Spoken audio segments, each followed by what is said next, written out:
Hello, everyone, and welcome to Pitch for Good Tennessee Tough, brought to you by and with the Tennessee Titans and Pinnacle Financial Partners. All right, I want to take a minute. I want everyone to think back to a year ago. Nashville got hit by a tornado that devastated our city. Not even a month later, the pandemic shut down not only the city, but the state. And just as our year was closing out, the bombing on 2nd Avenue shocked and affected us and impacted us all. So what do we do and what have we done as a city and state? We've responded. We come together and we rally because we are Tennessee Tough. So Pitch for Good. This actually started back in, I believe it was late March, early April, when we as the Entrepreneur Center team we're talking about how through difficult and dark times, sometimes entrepreneurs can shine because entrepreneurs at the heart are problem solvers. And we were trying to think of a way to shed a little bit of light on individuals who are working to innovate and change the future for the better. And over the last 8 months, we've heard from more than 300 entrepreneurs and given out over 15,000 in grants and tens of thousands of dollars in EC scholarships. It is only right that we partnered with the Tennessee Titans for this championship series. The Titans, as you know, had such an impressive season this year, and we could not be more proud as a city and a state.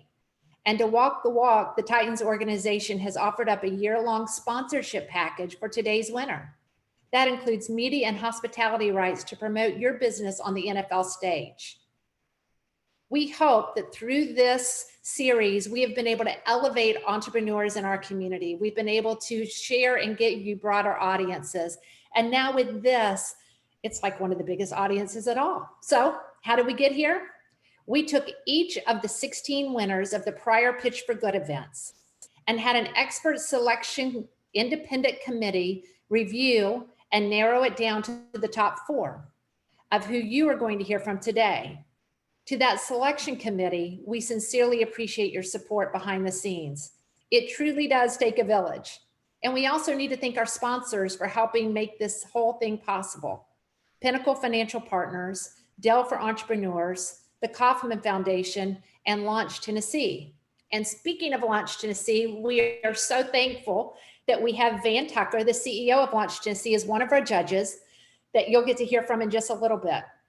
We also are very appreciative and thankful to have Marcus Whitney, founding partner of Jumpstart Health Investors and co-founder and minority owner of the Nashville Soccer Club, and Adolfo Birch Sr., VP of Business Affairs and Chief Legal Officer for the Tennessee Titans. Thank you for supporting, engaging, and representing Tennessee Tough. And before I kick it over to Bryn, we have a brief video that's going to show just exactly what Tennessee Tough is all about. He needs 2 yards to keep this game moving on. Hey, 4th down. Do they think about going for it here? A minute 17 remaining. Mike Vrabel is going to Tennessee. try to convert his third. You see what you're made of when you go through something tough. You folks need to be down in the basement. You don't have time. And yeah, it's been a tough year 14 days of self-quarantine. for everyone. But Tennesseans are built for this.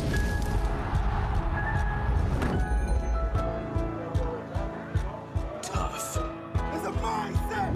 We chase it. It feeds us. We look for it. Titans were men of strength and power.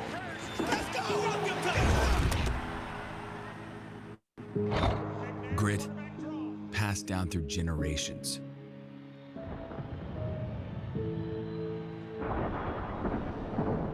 Tough. Pain was their badge.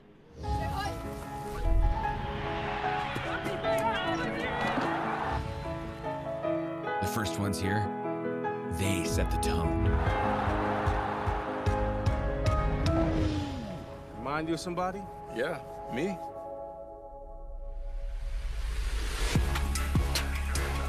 A team made of pure grit.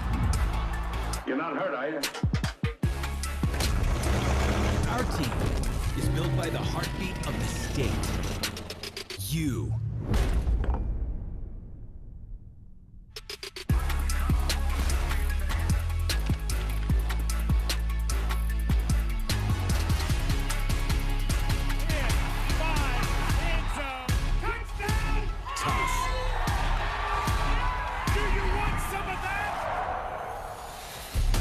Tennessee tough.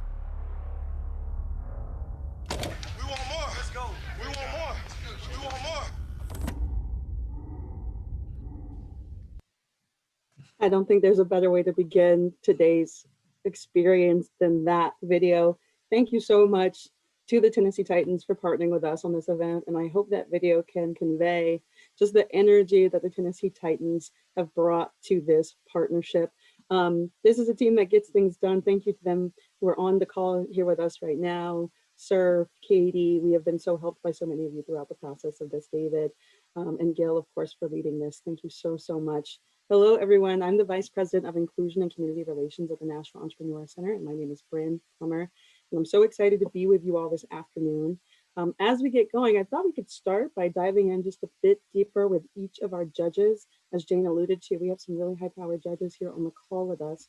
Let's begin with someone who is probably a name you've heard many, many times if you've been involved in entrepreneurship or innovation or business ownership here in Tennessee for any length of time.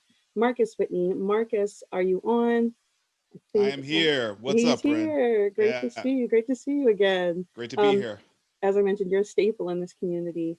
And I'm curious about a new initiative that you've gotten involved in addition to being very involved in bringing Major League Soccer here to Nashville. You recently began a fund, and I'm curious why you decided to start this fund in Nashville. And if you could just tell our audience a bit about that fund.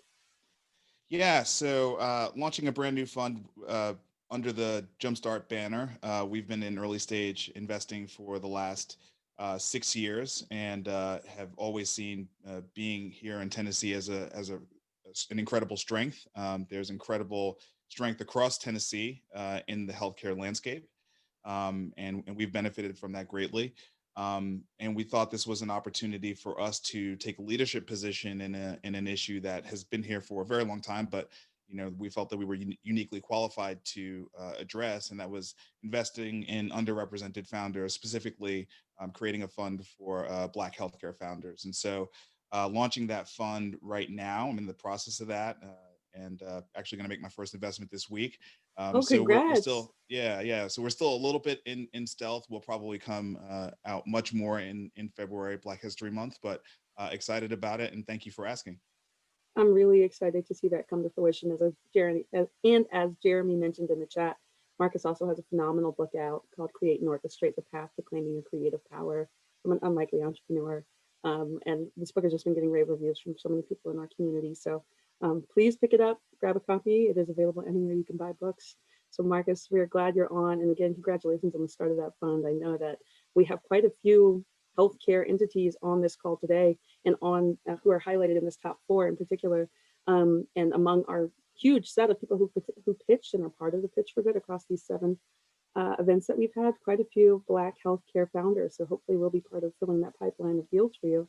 That's awesome. Deal flow. Yeah. I expect it. Thank you so much. And up next, I want to talk for just a second with Van Tucker. Van, hello. It's good to see you. Hey, Bryn, good to see you too. Hello. Congratulations. You also had a win recently where you were named the CEO of Launch Tennessee, the statewide entity that advocates and supports entrepreneurial ecosystems across the state of Tennessee. And since you get to work with everyone in the state of Tennessee when it comes to entrepreneurship, from Johnson City to Memphis to Jackson to Nashville to Cookeville to Clarksville, I'm curious what you think and how you define Tennessee tough. Well, first of all, when Adolfo gets introduced, Adolfo, I want a copy of that video so that we can share that throughout our network. That was, I'm glad my tears dried. That was pretty amazing.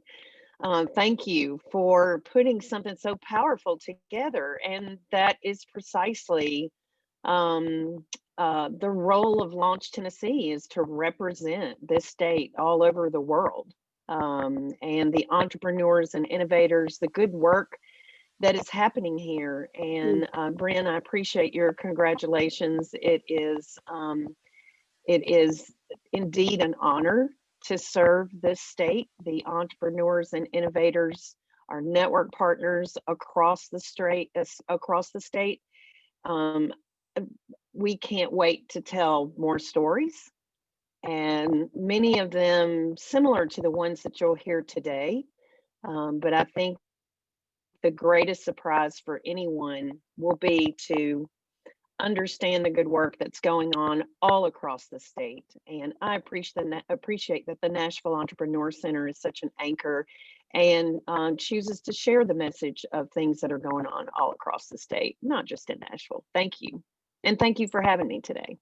Absolutely. Thank you. Thank you for spending your time with us. And we do have entrepreneurs from across the state highlighted in this Final Four. So I think this is a time not just for Nashville to shine, but for all of Tennessee to shine. And then finally, our last judge rounding us out this morning, or this afternoon, I should say, Adolfo Birch Sr., who was from the Titans organization. Adolfo, let's bring you up. Let's bring Adolfo's video up here. Sorry, I missed you. Could you say that again?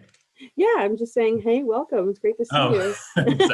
No, you dropped out for me. Oh, I might have one been of many dipping in things and I out. can say is my technology is my skill set in that area is somewhat lacking. So well, don't worry. Jeremy's got us. Jeremy Rayleigh from the EC team is our producer out there, and he has got our tech on lock. Well, part of why we were excited to partner with the Titans, just in general, from the spirit of working with this entity, I feel like the organization from top to bottom has just been phenomenal to work with. But it also happened to be a really great year for the Titans. It was a great year to be a Titans fan. And I'm curious why you're proud to be a Titan. What makes you excited to be part of the organization? Well, for those that don't know, I'm from Nashville. I grew up here. Went to Father Ryan when it was on Elliston Place before it got its nice college campus-like location. And I went away to school and went away to work, and was up in New York working for the NFL league office for the last 24 years or so. So I'm coming back, and to me, it's sort of twofold. I am in my deepest heart a Nashvilleian and a son of this city. Always have been, and always said I may have lived somewhere, but I'm from Nashville, and it was pretty important to me to come back, and then to be able to come back and be a part of the Titans was as much a bonus and as much a part of it as coming back to the city itself, because this is, I mean, as you I'm sure have been seeing, it's a dynamic organization. It's taking advantage of a dynamic city in a way that I think is going to set a mark, not just for football teams, but sports and entertainment and other really just other companies to really understand kind of how you can make an impact. Our sort of mission statement is to win, to serve, and to entertain, and the service piece involves things like this, and trying to make sure we're helping others and helping this community and building this community. And so to be a part of it, when I walked in the middle of COVID in July, and got through this season, it is something else, and I'm ecstatic to be a part of it. We're really glad that you're here. Welcome back. Welcome home to Nashville, and the dynamism that you all bring is really something special. It makes it really exciting to be part of a city that has so much major league sporting going on and minor league sporting going on, but I really think the Titans are the anchor of that in so many ways.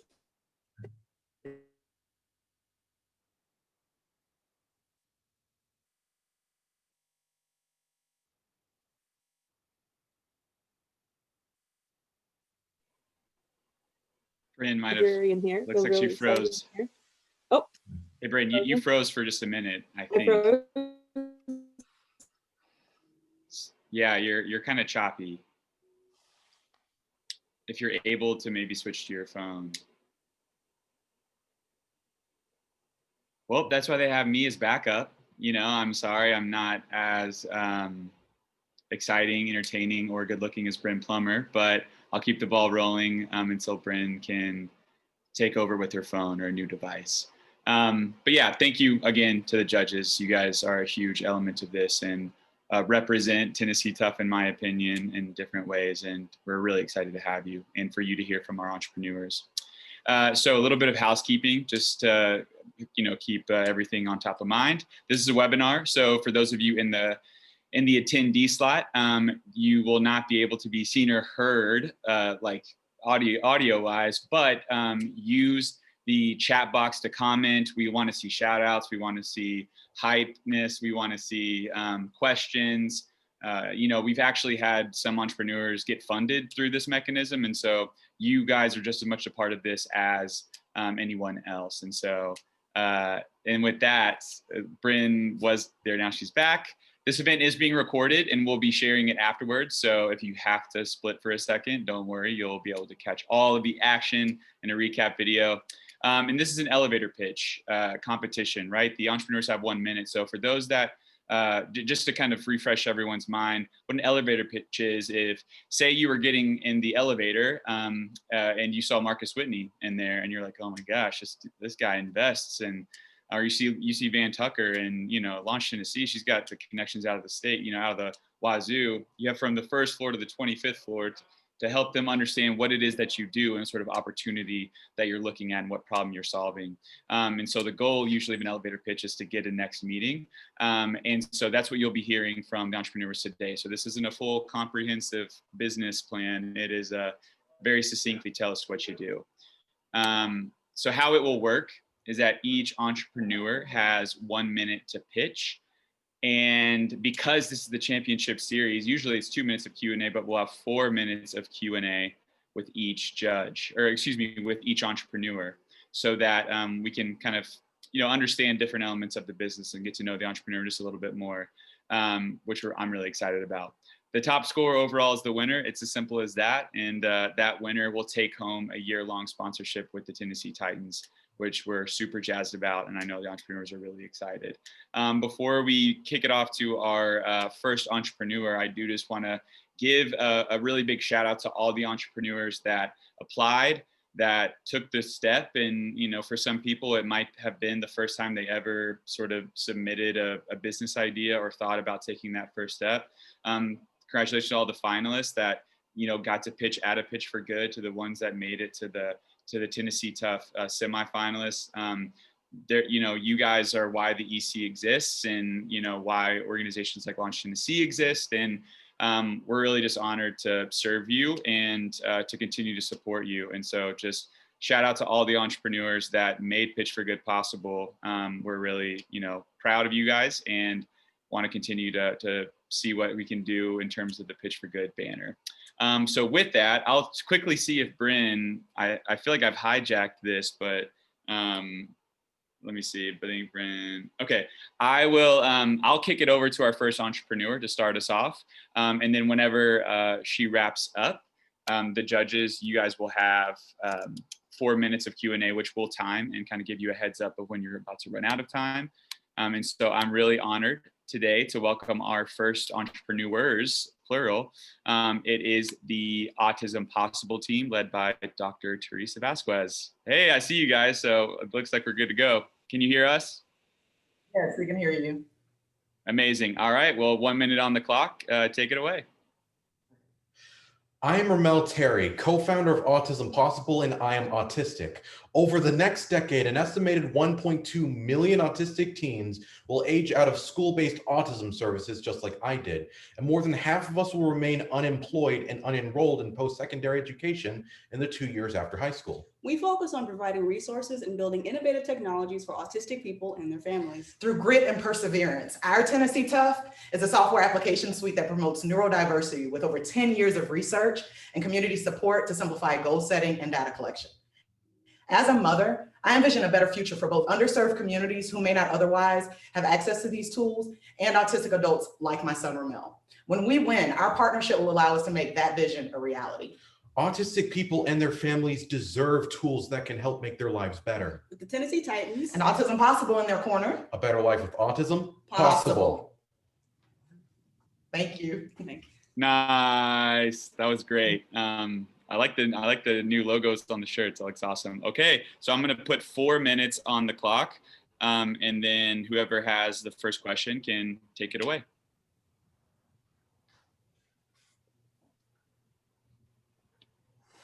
Hey, you guys, can you tell us a little about how you find your audience and how you sell your product to them? Absolutely. So through the Pitch for Good Black Founders Edition, we were gifted with the ability to go through Project Healthcare, which is what we were going to use the funds for. And so through there, we've noticed that, or we've learned that our target audience is employers who provide health benefits to their employees, as well as focusing on government agencies and professional agencies to give these tools to their caseworkers so that they can follow along with the progress of our autistic adults, because that's something that's really lacking right now in the community. How do you envision your product being used sort of day to day? Who's the market for it, and sort of what things will they be able to generate using it that would be helpful? I apologize. Our market is primarily autistic adults because there aren't very many tools that are available for them, but also their families. So Ramel is an autistic adult and he's looking specifically for independence, right? He doesn't really want me hovering over him, but I also want to make sure that he is living his best life and also following the goals that have been set for him along his journey. And so it gives me the ability to get reports and also update his goals and his settings while he's using the application.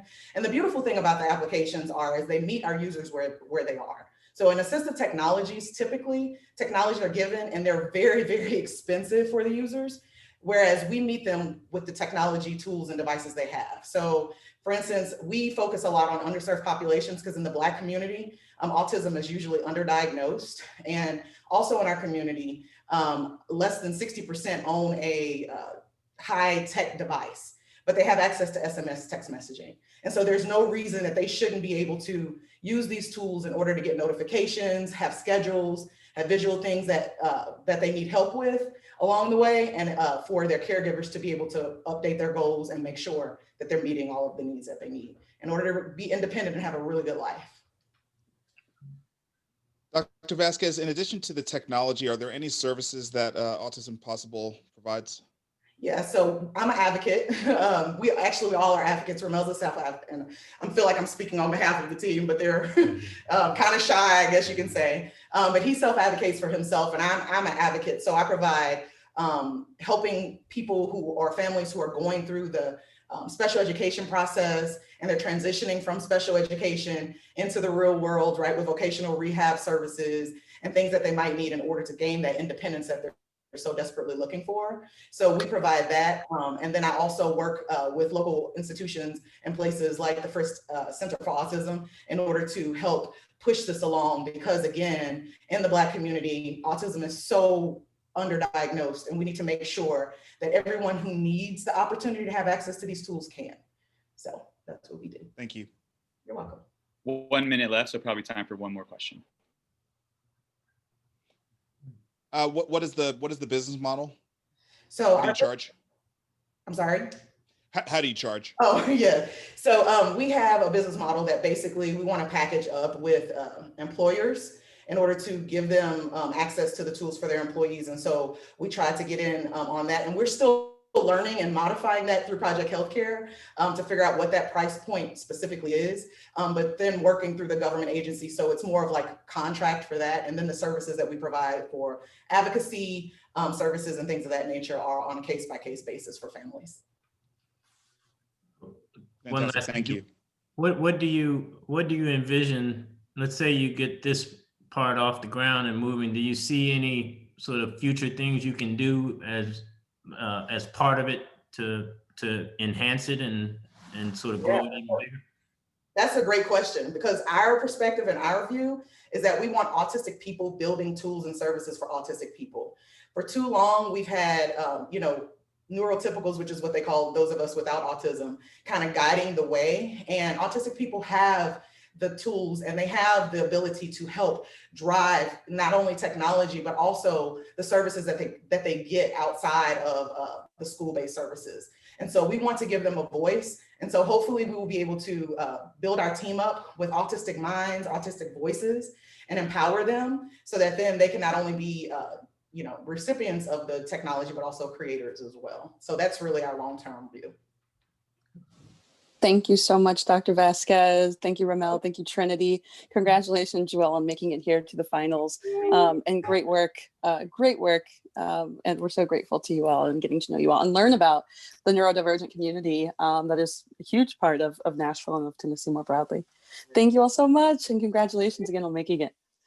All right, up next, thank you all for bearing with me too as I got on my phone and from the computer, and Jeremy for holding it down. Appreciate you, Jeremy. Up next, we're on to our second pitch of the 4. We've got CPR Rap with CEO Felicia Jackson, who is out of Chattanooga, if I'm not mistaken. Is that right, Felicia? That's correct. Wonderful. All right, I'm going to hand it off to you. You may begin. Thank you. In the US, someone dies of sudden cardiac arrest every 2 minutes. Even CPR trained responders can panic and forget their training. And those who have never learned are even too hesitant to even start CPR. In 2002, I almost lost my baby after I forgot my CPR training. My husband saved our son's life, and I went on to invent CPR Wrap. CPR Wrap is a disposable all-in-one template with an attached one-way valve mouth barrier for rescue breathing, visual hand placements for proper compressions, and simple instructions that can be translated into any language. They come in adult, child, and infant sizes with a price point of $14.99. We partner with hospitals, school systems, and CPR training facilities worldwide to empower every man, woman, and child to do the most basic, unselfish thing a human can do: save a life. We welcome you to visit us at cprwrap.com today to save a life tomorrow. Thank you. Thank you, Felicia. Thank you so, so much. And really grateful that CPR Rep exists for the broader world. And also, of course, for the many, many people who work with populations who could potentially experience cardiac episodes more frequently than others. All right, with that, I'm going to hand it off to our judges for the 3 minutes of questions and answers. And just as Jeremy did, I'll announce when we have about a minute remaining.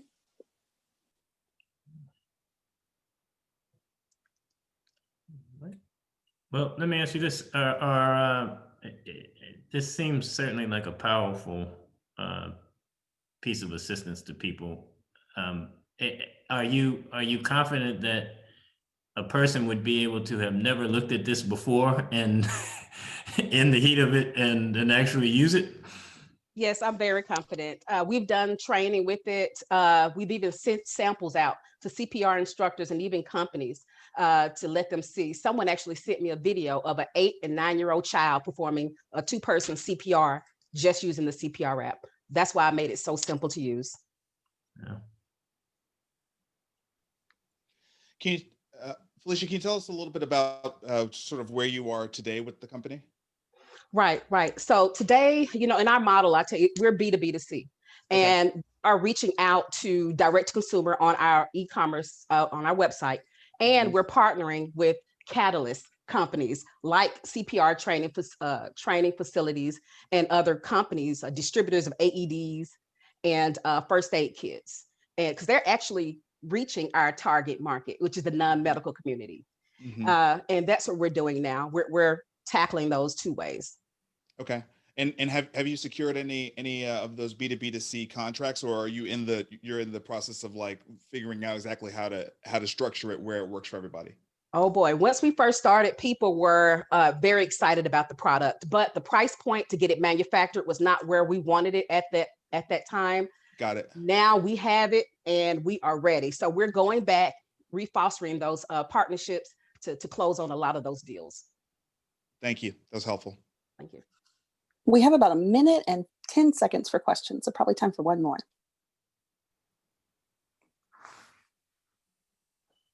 So Adolfo, I'll attest to the simple to use. I was given as a gift a CPR wrap and took it out of the package, and within about, I don't know, 10 seconds, I clearly understood where it needed to be placed, how it needed to be used. Felicia's done a really, really wonderful job of making it simple and easy to understand.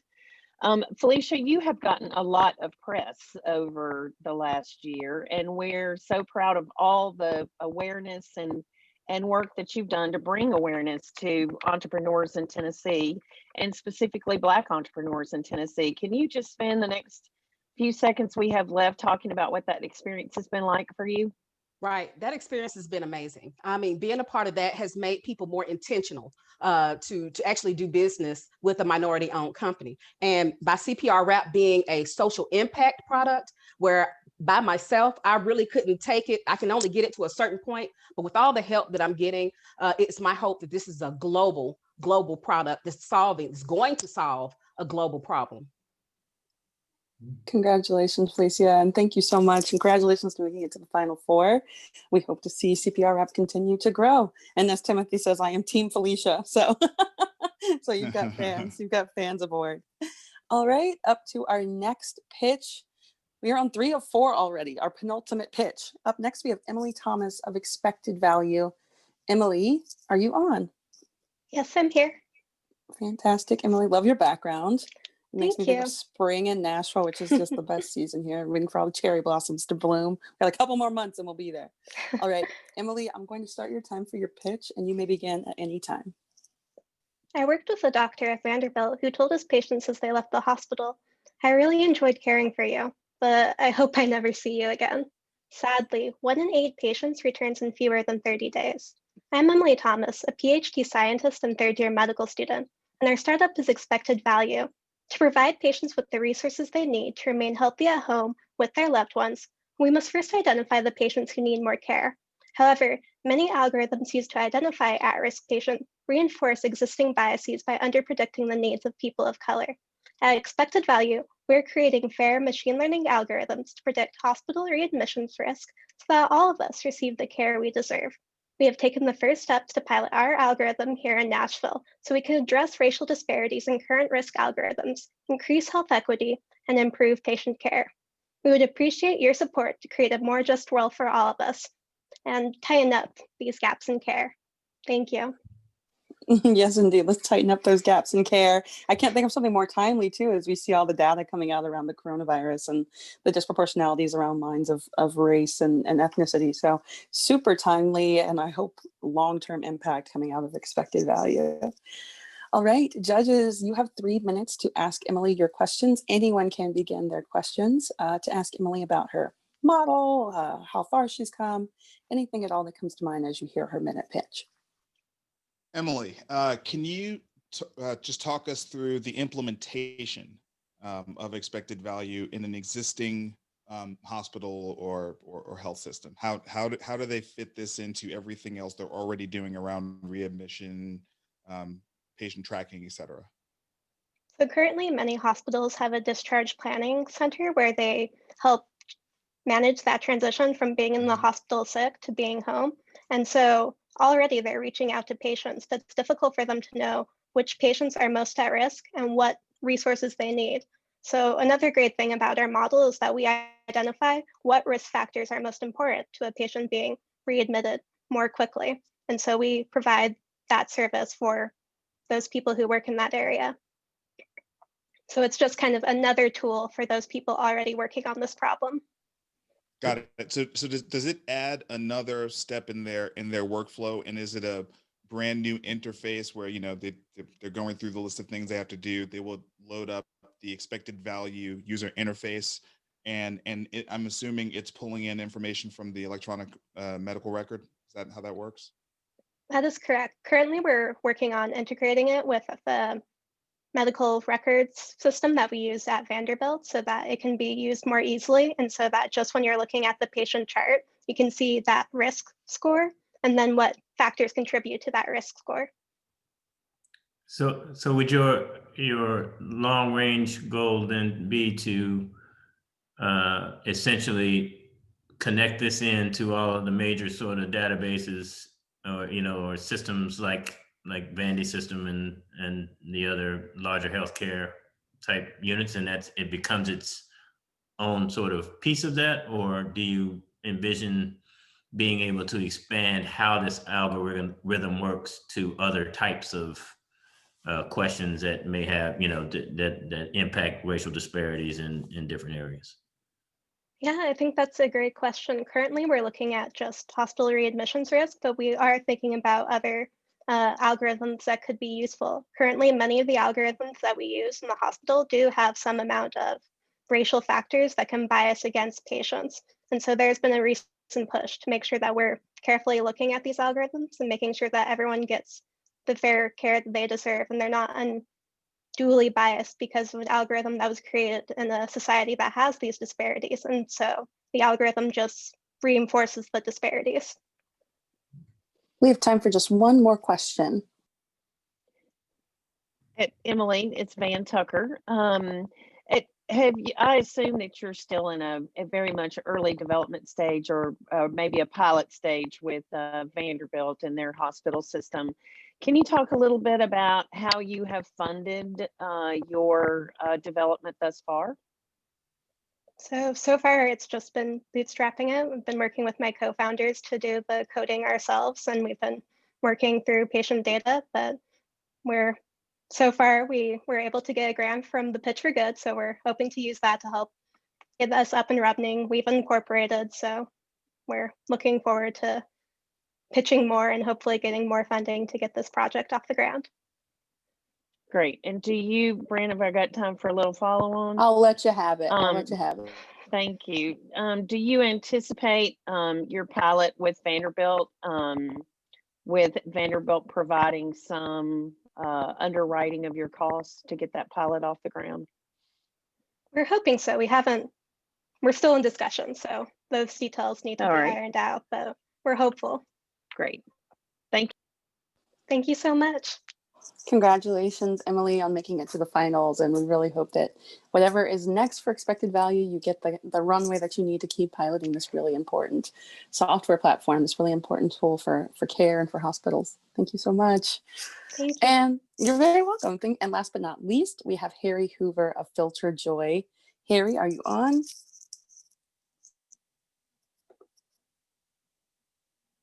Is Harry out there, Jeremy? Should be. Oh, snap. Yep, he's out there. Okay, perfect. Oh, wow, Harry, I love this. Okay, all right. I'm going to hand it off to Harry for his pitch for Filter Joy, our final presenter of the day. Hi, I'm Harry, founder of Filter Joy, a fun subscription that delivers air filters to your door when it's time to change them, always ship free. 100 million homes in the U.S. rely on air filters to keep the air inside their homes clean. Yet a whopping 82% of those households don't routinely change them. Why? You forget, it's a loser chore, and buying the right air filters for your home is a big hassle. So we created a simpler, smarter buying experience that allows you to skip the store, order online once, and get an unforgettable air filter delivery with fun games and healthy pet treats too. We built the best value, the best delivery, and the best subscriber experience in our space. Filter Joy launched in 2018. And since we shipped tens of thousands of deliveries to subscribers in 48 states. Plus, during the pandemic, we shipped thousands of free orders to stay-at-home families. But wait, there's one more thing. This is our innovative foldable air filter that fits inside your mailbox. It's less packaging, less cost, and less hassle to throw away. Filter Joy, happier delivery.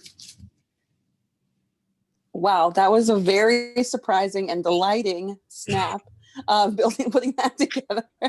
I didn't anticipate so many visual aids today. Wow, look at that. Yeah. Unbelievable. All right. I feel like I'm on Shark Tank. I do too. All right, my judges out there, I'm going to hand it off to the three judges for their 3 minutes Q&A with Harry of Filter Joy. Take it away, judges. So I just changed our air filter this morning, Harry. So I want one of the fold-up kind. That's pretty amazing because now I have to go buy extra ones. The box I bought is gone. Can you talk a little bit about what has happened since you formed in 2018, where you are, how do customers find you, just a little about your business model? Yes, we started out shipping air filters, but we really wanted to combine the two subscription models. One model is a discovery model, such as Sock of the Month or you get a dog treat or something, or like BarkBox. And there's also replenishment, which is another subscription model, which is like Dollar Shave Club. It's usually a must-have product that you need to get all the time. So we worked very hard to combine those two subscriptions to develop a better connection with our subscribers. So therefore we offer dog treats and cat treats and handmade lollipops as a reward. We tried to build a better connection with a subscriber. And we've experimented with that. We feel like it's something worthwhile, and this is a really important year for us. This is the year that we're really stretching out and acquiring more subscribers. Well, so go back to your the initial part of your presentation. Why focus on air filters? Because they're very important. The air inside your home is usually about 5 times more polluted than the air outside. In fact, we spend over 90% of our times indoors. We're all indoors right now. You're breathing recycled air. And 82% of people don't change them, as I said, and more important, 29% never do. It's a very simple thing, but no one ever talks about it. It's a low involvement product, meaning people don't, a way to bring a party down and start talking about air filters. So really what we tried to do is add some excitement to it, also with reminding you by delivering it to your doorstep. Well, you should speak for yourself. I am quite an air filter entrepreneur and connoisseur, so.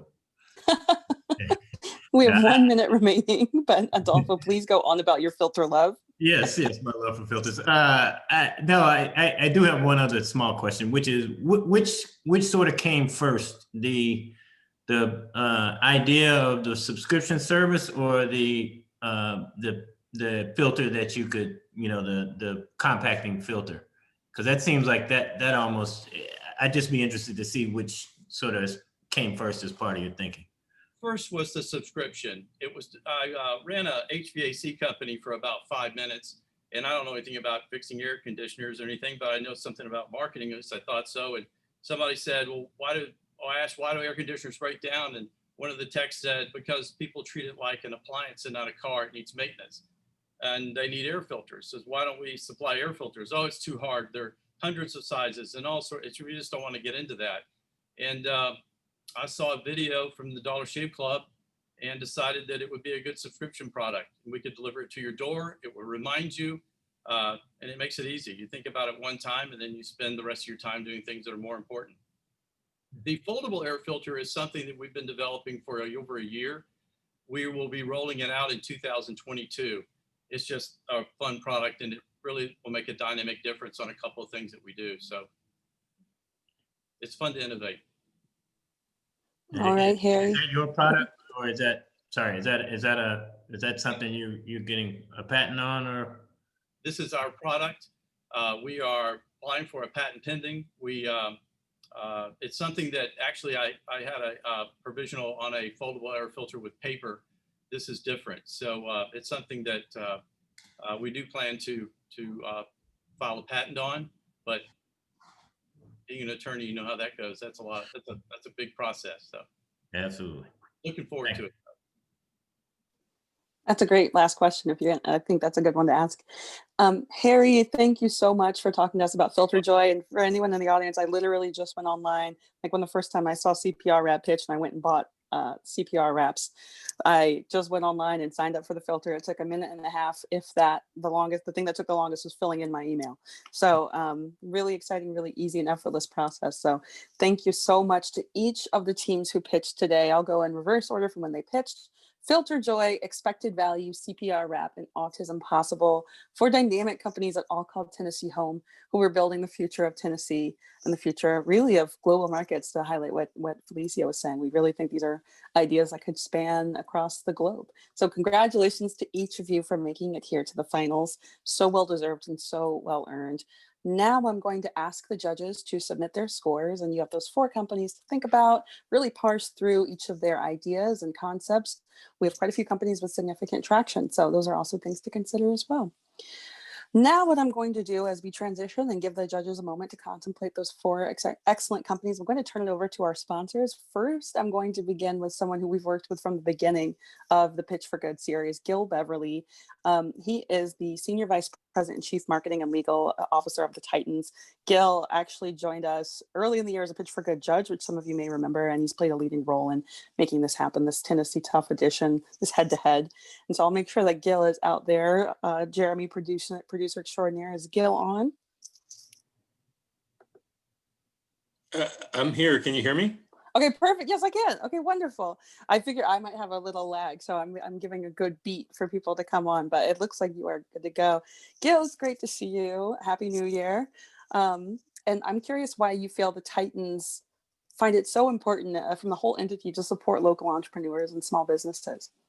Well, before I answer that question, just a shout out to all the finalists here. Just outstanding presentations, outstanding businesses. And from what I can tell, just from a minute, spending a minute with them, just outstanding people. So just really excited to have a small part in this. We want to lean into entrepreneurism because we see it as the engine of innovation and value creation for this great town of Nashville and broader state of Tennessee. And we want to be a part of that. We want to see, what type of contribution we can make to the world, but how can we make this community better? And we know that a lot of that, is in the hands of folks like the ones we've met today. And any opportunity we can use to leverage our platform to, provide some value back to these folks, we think it's a good opportunity and a great investment of our time.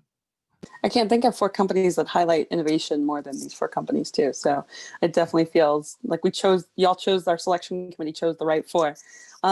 Outside of this program, what are other ways that businesses can get involved in working with the Titans or can become part of the Titans broader family? Well, we offer a lot of opportunities in terms of having a platform that can, help in terms of, whether you're trying to entertain clients or customers, if you're trying to reward some of your employees. We're a great place for team outings, for a great place to, great environment to build relationships at our games and such. Also provide great opportunities to reach consumers. So advertising through our platforms is a great opportunity to connect with the folks that are going to ultimately purchase some of these products. So we ultimately think of ourselves as having a big tent and being connectors, and we like to be able to leverage that platform to bring business and consumers together. Yeah, yes, and I feel like y'all have done a great job of adapting to this new world and the COVID world and trying to make sure that we are having fun and joy and celebrating what it means to be a Titan while also trying to keep everyone safe. And I'm curious if there's any learnings that have come out for you from this era of COVID. What is it making you think as a leader, as somebody's part of this franchise? Yeah, we've navigated the new world pretty well, but I wouldn't mind going back to the old one either.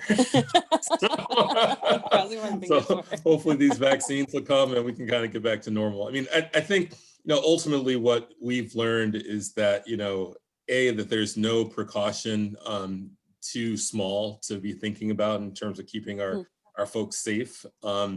And, ultimately, there's some things more important than, even, we're here talking about entrepreneurism and business models and revenue, but there's some things that are more important, right? So, we chucked along at 20% of capacity, or said another way, negative 80% of capacity in terms of our, how many people we can let into our building. And that's painful from a business perspective, but it was the right thing to do. We partnered with the Metro government to come up with a set of protocols that, served the people first and served our business second. And in the long run, I think that ultimately is the right way to go, and people will see that and, be that much more excited when we can open the doors wide. And then beyond that, there's different, there's some things coming out of COVID that are here to stay, like emphasis on touchless communications. I don't think we'll see a paper ticket in Nissan Stadium ever again. So some things, spur innovations and ultimately will provide value going into the future. What can we look forward to from the Titans in the off season as we wait on bated breath for that August preseason kickoff? Hopefully, it's a season of renewal whenever you're talking about the off season. So, if you lose some players, go off to greener pastures and you bring in new ones. You have the opportunity to draft some folks and to bring in exciting new rookies. And, we're fortunate in that we're not far off from where we want to go.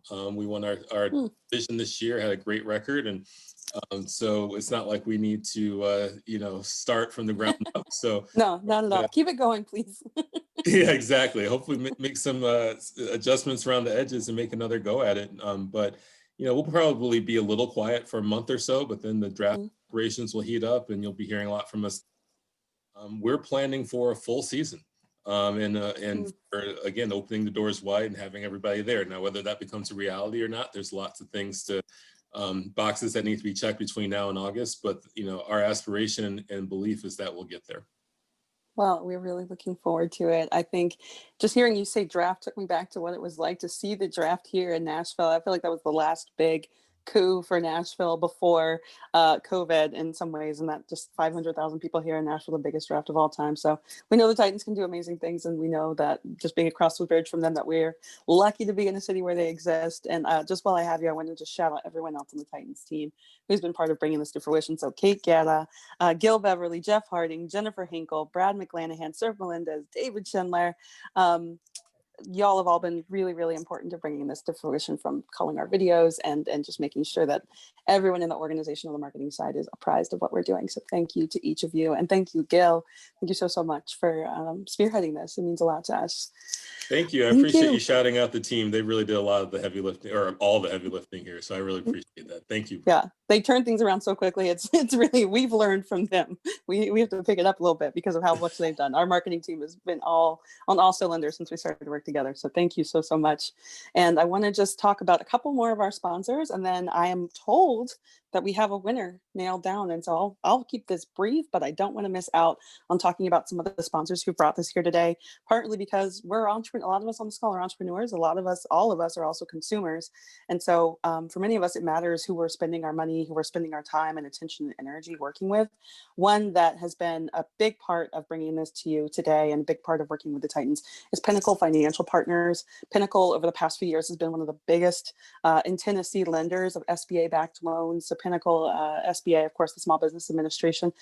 Pinnacle is a natural sponsor and partner of small businesses across Tennessee. Thank you, Pinnacle. Their vision is to be the best financial services firm and the best place to work in the Southeast. And the Titans and the EC have been longtime partners with Pinnacle. So it, of course, made sense to get them involved in what we were doing here. So if you have banking, investment, trust, mortgage, insurance needs for your business, can't recommend enough to go to pnfp.com and find out more about what Pinnacle offers. Also, shout out to our board member from Pinnacle, Kevin Roddy, who is always involved in getting things off the ground at the EC. I also want to shout out Dell Technologies. Dell has been a big part of bringing this to you, particularly their Dell for Entrepreneurs component. And Dell Technologies is a big part of the EC's infrastructure. So they're the reason why we have fabulous technology and infrastructure to help bring you events like this and have hundreds of people on our Zoom calls at a time. Kauffman Foundation, the Ewing Marion Kauffman Foundation out of Kansas City, producing some of the most exciting, dynamic, leading research in entrepreneurship, particularly entrepreneurship among underrepresented entrepreneurs across the US. Tremendous white papers and research going on out of the Kauffman Foundation. If you're someone who's interested in entrepreneurship, they have literal playbooks on how to spur entrepreneurship and innovation. And last, but certainly not least, Launch Tennessee. As I mentioned before, as we brought Van on, Launch Tennessee is one of the organizations that is responsible for convening entrepreneurial ecosystems across the state. And they've just been a bang up partner for years of the EC and also of entrepreneurs more broadly across all of entrepreneurship in the state of Tennessee. So with that, thank you to our partners, all of you, each and every one of you. Thank you to our team at the EC who's helped bring this together. Shelby Brown, Jeremy Rayleigh, Jane Allen, our CEO, Angel May. I mean, just like so many people. I'm blanking on names, even though I'm talking to these people all day, every day, because all of us on the team have been part of this in some way. So thank you to our EC team. All right, here we go. The scores have been tallied. Jeremy, are you going to say them? Should I say them? It's only one, so it'll go quick. But okay, I thought I'll just change the slide. Do you want to do it in three? Stream it. Okay, perfect. Let me see something really quick. Okay, Jeremy's going to investigate things. Can you guys hear anything? We can hear you. Okay. I thought music was playing. I didn't get it. It's okay. All right. Yeah. On the count of three, we're sending it. Okay. Okay. One, two, three. CPR rap. Congratulations, CPR Confetti rap. pop. Confetti pop. And I'm told I'm going to bring Felicia to the stage. I'm told they won by a single point. This was neck and neck. I don't know how judges chose. I do not know how y'all chose 4 dynamic and amazing pitches. We're actually going to bring all of the entrepreneurs on in just a second to get a screenshot of all the pitching entrepreneurs. But it could have been any one of you. And congratulations, Felicia. I think we all are excited for the potential of the lives that can be saved. And again, that could be said for almost any single one of these pitches because they were all so dynamic and rooted in making the lives of people better. So congratulations to Felicia Jackson of CPR Rap out of Chattanooga, Tennessee. We're going to have all the teams, judges, and sponsors join us for a quick screenshot. While they're coming on, I just want to remind everyone what Felicia wins as the winner of the full Pitch for Good Tennessee Tough. She wins a sponsorship package from the Titans to promote her brand on the NFL stage. For a whole year, if I'm not mistaken. So she is the official small business partner of the Tennessee Titans. I don't think I need to say what a big deal that is, except to say that I'm really proud of you for winning it, Felicia. All right, have we got everyone assembled? Congrats. Have we got everyone assembled, Jeremy? We do, and so we're gonna do a quick video screenshot. And so basically on the count of 3, I'll tell everyone to wave or make a goofy face or do whatever it is that you do. We'll snag it and then we'll be off to the races. So 1, 2, 3. Got it. Wonderful. Nailed it. Snapped it. Wonderful. Snap. So as we do all of this, as we say thank you to our judges, Marcus Whitney, Alfonso Birch Sr., and of course, Van Tucker, thank you so much for being on with us today and spending your time with us, judging this really, really tough competition. I want to emphasize that you're all part of this too. I loved seeing the chat go off the whole time this was going on. You're all part of our ecosystem. Thank you for attending and for celebrating entrepreneurship. If you are an entrepreneur, thanks for keeping at it throughout this tumultuous year. And we are a 501c3 nonprofit. We are dedicated to connecting entrepreneurs with the critical resources they need to find success. And we couldn't do it without our partners. Thank you again to the Titans, Pinnacle, Dell, Kaufman, Launch Tennessee for helping make this possible. Jeremy, I am hearing your music now, I think. And if you enjoy these type of events, yes. I'm not sure if we should be. I was like, I don't know what I'm hearing, but it sounds a little bit So Jeremy, this is Tennessee Tough. So we've got exclusively 3-6 Mafias allowed, and that's it. So keep it very Tennessee, please. So if you enjoyed this, please subscribe to our newest podcast. It's called Circle Back.